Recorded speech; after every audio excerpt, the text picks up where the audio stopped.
Hi, friends. Welcome back to the podcast. As we prepare for the Easter this week, I was praying and I was thinking about what to bring you. And the thing that just kept coming back into my mind over and over again is just read the scripture. There are no words anyone could say that hold more weight and bring more joy than the account of the crucifixion and resurrection as told in the Bible. Today I'm going to be reading Matthew chapters 26 through 28. I'm reading out of the New Living Translation. I encourage you to go back and read it again, maybe several times between now and Easter. Choose different books to read the account. Choose different translations to read the account. Soak in it. Let it reach deep within your soul. Feel the gravity of the sacrifice and feel the incredible gratitude of the resurrection. The plot to kill Jesus, Matthew 26, verses 1 through 16. When Jesus had finished saying all of these things, he said to his disciples, "As you know, Passover begins in 2 days, and the Son of Man will be handed over to be crucified." At the same time, the leading priests and elders were meeting at the residence of Caiaphas, the high priest, plotting how to capture Jesus secretly and kill him. But not during the Passover celebration, they agreed, or the people may riot. Meanwhile, Jesus was in Bethany at the home of Simon, a man who had previously had leprosy. While he was eating, a woman came in with a beautiful alabaster jar of expensive perfume and poured it over his head. The disciples were indignant when they saw this. "What a waste," they said. "It could have been sold for a high price and the money given to the poor." But Jesus, aware of this, replied, "Why criticize this woman for doing such a good thing to me? You will always have the poor among you, but you will not always have me. She has poured this perfume on me to prepare my body for burial. I tell you the truth, wherever the good news is preached throughout the world, this woman's deeds will be remembered and discussed." Then Judas Iscariot, one of the 12 disciples, went to the leading priests and asked, "How much will you pay me to betray Jesus to you?" And they gave him 30 pieces of silver. From that time on, Judas began looking for an opportunity to betray Jesus. The Last Supper. On the first day of the festival of unleavened bread, the disciples came to Jesus and asked, "Where do you want us to prepare the Passover meal for you?"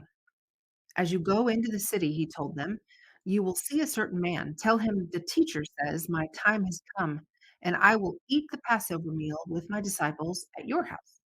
So the disciples did as Jesus told them and prepared the Passover meal there. When it was evening, Jesus sat down at the table with the 12. While they were eating, he said, "I will tell you the truth. One of you will betray me." Greatly distressed, each one of them in turn asked, "Am I the one, Lord?" He replied, "One of you who has just eaten from this bowl with me will betray me, for the Son of Man must die, as the scriptures declared long ago. But how terrible it will be for the one who betrays him. It would be far better for that man if he had never been born." Judas, the one who would betray him, also asked, "Rabbi, am I the one?" And Jesus told him, "You said it." As they were eating, Jesus took some bread and blessed it.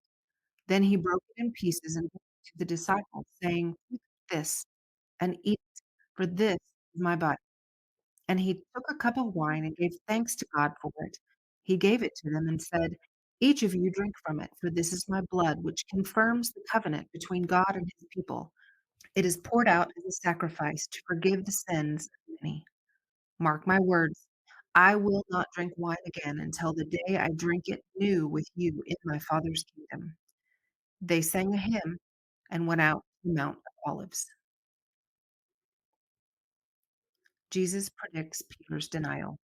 On the way, Jesus told them, "Tonight, all of you will desert me, for the scriptures say, 'God will strike the shepherd, and the sheep of the flock will be scattered.' But after I have risen from the dead, I will go ahead of you to Galilee and meet you there." Peter declared, Even if everyone else deserts you, I will never desert you." Jesus replied, "I tell you the truth, Peter. This very night, before the rooster crows, you will deny me 3 times. You will deny that you even know me." "No," Peter insisted. "Even if I have to die with you, I will never deny you." And all of the other disciples vowed the same. Jesus prays in Gethsemane.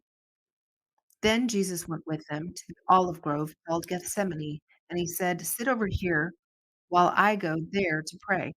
He took Peter and Zebedee's 2 sons, James and John, and he became anguished and distressed. He told them, "My soul is crushed with grief to the point of death. Stay here and keep watch with me."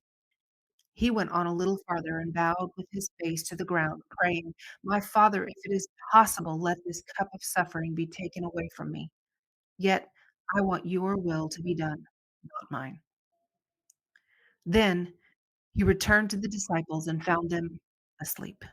He said to Peter, "Couldn't you watch with me even for 1 hour? Keep watch and pray so that you will not give in to temptation, for the spirit is willing, but the body is weak." Then Jesus left them a second time and prayed, "My Father, if this cup cannot be taken away unless I drink it, your will be done." Then he returned to them again and found them sleeping for the second time, for they couldn't keep their eyes open. So he went to pray a third time, saying the same things again. Then he came to the disciples and said, "Go ahead and sleep. Have your rest. But look, the time has come. The Son of Man is betrayed into the hands of sinners. Up, let's be going. Look, my betrayer is here." Jesus is betrayed and arrested. Even as Jesus said this, Judas, one of the 12 disciples, arrived with a crowd of men armed with swords and clubs. They had been sent by the leading priests and elders of the people. The traitor, Judas, had given them a prearranged signal. "You will know which one to arrest when I greet him with a kiss." So Judas came straight to Jesus. "Greetings, Rabbi," he exclaimed, and gave him the kiss. Jesus said, "My friend, go ahead and do what you have come for." Then the others grabbed Jesus and arrested him. But one of the men with Jesus pulled out his sword and struck the high priest's slave, slashing off his ear. "Put away your sword," Jesus told him. "Those who use the sword will die by the sword. Don't you realize that I can ask my Father for thousands of angels to protect us, and he would send them instantly? But if I did, how would the scriptures be fulfilled that describe what must happen now?" Then Jesus said to the crowd, "Am I some dangerous revolutionary that you come with swords and clubs to arrest me? Why didn't you arrest me in the temple? I was there praying every day." But this is all happening to fulfill the words of the prophets recorded in the scriptures. At that point, all the disciples deserted him and fled. Jesus before the council. Then the people who had arrested Jesus led him to the home of Caiaphas, the high priest, where the teachers of religious law and the elders had gathered. Meanwhile, Peter followed him at a distance and came to the high priest's courtyard. He went in and sat with the guards and waited to see how it would all end. Inside, the leading priests and the entire high council were trying to find witnesses who would lie about Jesus so they could put him to death. But even though they found many who agreed to give false witness, they could not use anyone's testimony. Finally, 2 men came forward who declared, "This man said, 'I am able to destroy the temple of God and rebuild it in 3 days.'" Then the high priest stood up and said to Jesus, "Well, aren't you going to answer these charges? What do you have to say for yourself?" But Jesus remained silent. Then the high priest said to him, "I demand in the name of the living God, tell us if you are the Messiah, the Son of God." Jesus replied, "You have said it. And in the future, you will see the Son of Man seated in place of power at God's right hand and coming on the clouds of heaven." Then the high priest tore his clothing to show his horror and said, "Blasphemy! Why do we need other witnesses? You've all heard his blasphemy. What is your verdict?" "Guilty," they shouted. "He deserves to die." Then they began to spit in Jesus' face and beat him with their fists. and some slapped him, jeering, "Prophesy to us, you Messiah. Who hit you that time?" Peter denies. Meanwhile, Peter was sitting outside in the courtyard. A servant girl came over and said to him, "You were one of those with Jesus the Galilean." But Peter denied it in front of everyone. "I don't know what you're talking about," he said. Later, out by the gate, another servant girl noticed him and said to those standing around, "This man was with Jesus of Nazareth." Again, Peter denied it, this time with an oath. "I don't even know the man," he said. A little later, some of the other bystanders came over to Peter and said, "You must be one of them. We can tell by your Galilean accent." Peter swore, "A curse on me if I'm lying. I don't know the man." And immediately the rooster crowed. Suddenly, Jesus' words flashed through Peter's mind.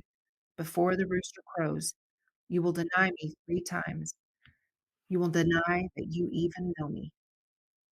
And he went away and wept bitterly. Judas hangs himself. Very early in the morning, the leading priests and the elders of the people met again to lay plans putting Jesus to death. Then they bound him, led him away, and took him to Pilate, the Roman governor. When Judas, who had betrayed him, realized that Jesus had been condemned to die, he was filled with remorse. So he took the 30 pieces of silver back to the leading priests and the elders.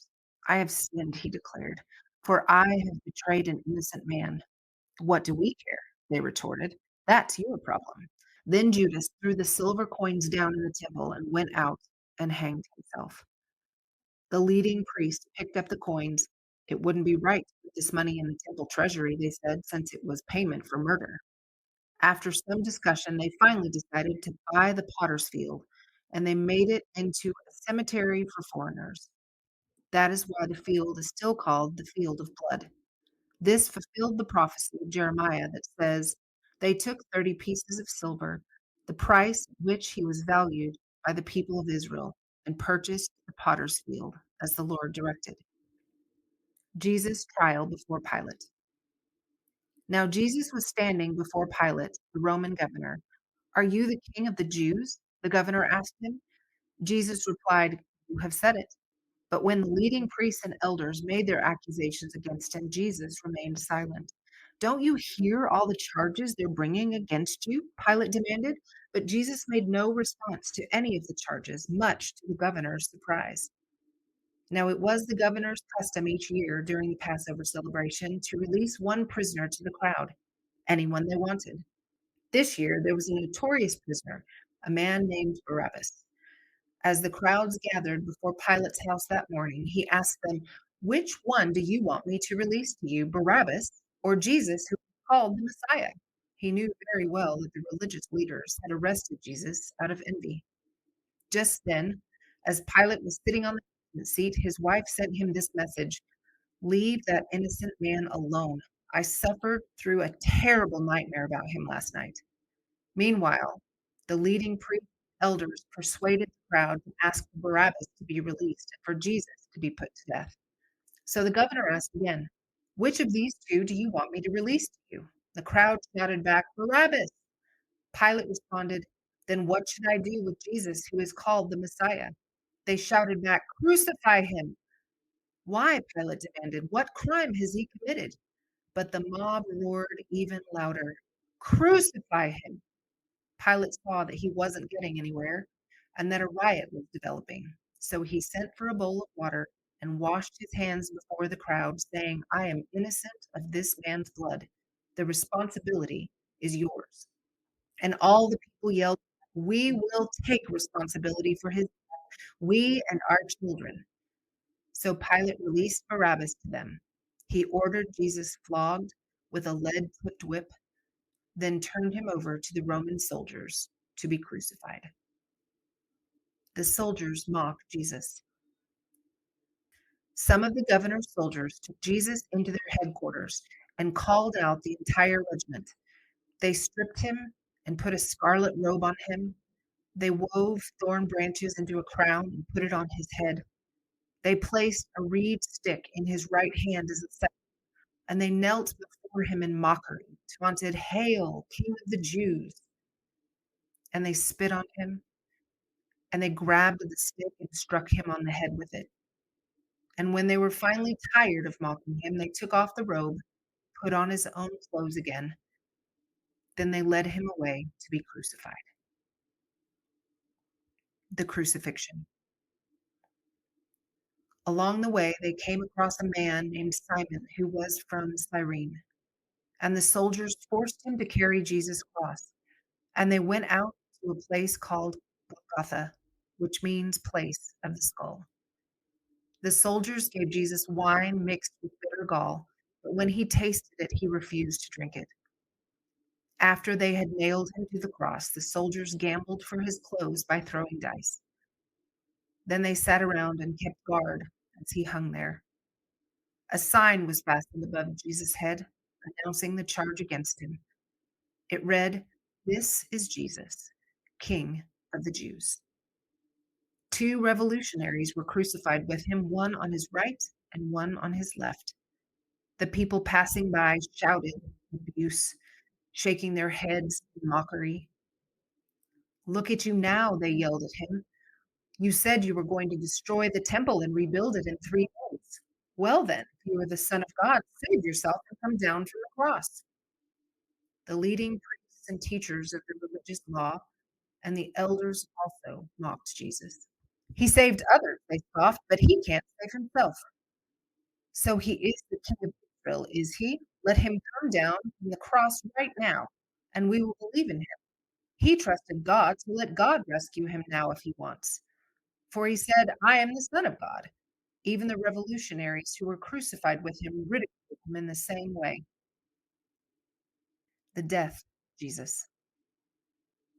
At noon, darkness fell across the whole land until 3 o'clock.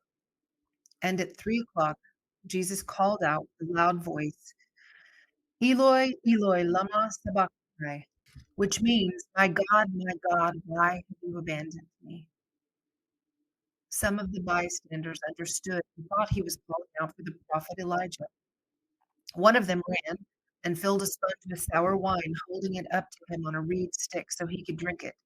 But the rest said, "Wait, let's see whether Elijah comes to save him." Then Jesus shouted again, and he released his spirit. At that moment, the curtain in the sanctuary of the temple was torn in two from top to bottom. The earth shook, rocks split apart, and tombs opened. The bodies of many godly men and women who had died were raised from the dead. They left the cemetery after Jesus' resurrection, went into the holy city of Jerusalem, and appeared to many. The Roman officer and the other soldiers at the crucifixion were terrified by the earthquake and all that had happened. They said, "This man truly was the Son of God." And many women who had come from Galilee with Jesus to care for him were watching from a distance. Among them were Mary Magdalene, Mary, the mother of James and Joseph, and the mother of James and John, the sons of Zebedee. The burial of Jesus. As evening approached, Joseph, a rich man from Arimathea, who had become a follower of Jesus, went to Pilate and asked for Jesus' body, and Pilate issued an order to release it to him. Joseph took the body and wrapped it in a long sheet of clean linen cloth. He placed it in his own new tomb, which had been carved out of the rock. Then he rolled a great stone across the entrance and left. Both Mary Magdalene and the other Mary were sitting across from the tomb watching. The next day, on the Sabbath, the leading priests and Pharisees went to see. They told him, "Sir, we remember what that deceiver once said while he was still alive. 'After 3 days, I will rise from the dead.' So we request that you seal the tomb until the third day. This will prevent his disciples from coming and stealing his body and then telling everyone that he was raised from the dead. If that happens, we'll be worse off than we were at first." Pilate replied, "Take guards and secure it the best you can." So they sealed the tomb and posted guards to protect it.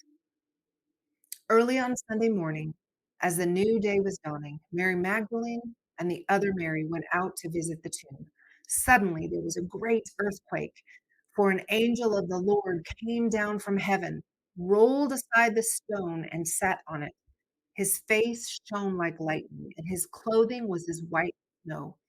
The guards shook with fear when they saw him, and they fell into a dead faint. Then the angel spoke to the women. "Don't be afraid," he said. "I know you were looking for Jesus who was crucified. He isn't here. He's risen from the dead, just as he said would happen. Come, see where his body was lying. And now go quickly and tell his disciples that he is risen from the dead. He is going ahead of you and will meet you in Galilee. You will see him there. Remember what I've told you." And the women quickly ran from the tomb. They were so very frightened, but also filled with great joy, and they rushed to give the disciples the angel's message.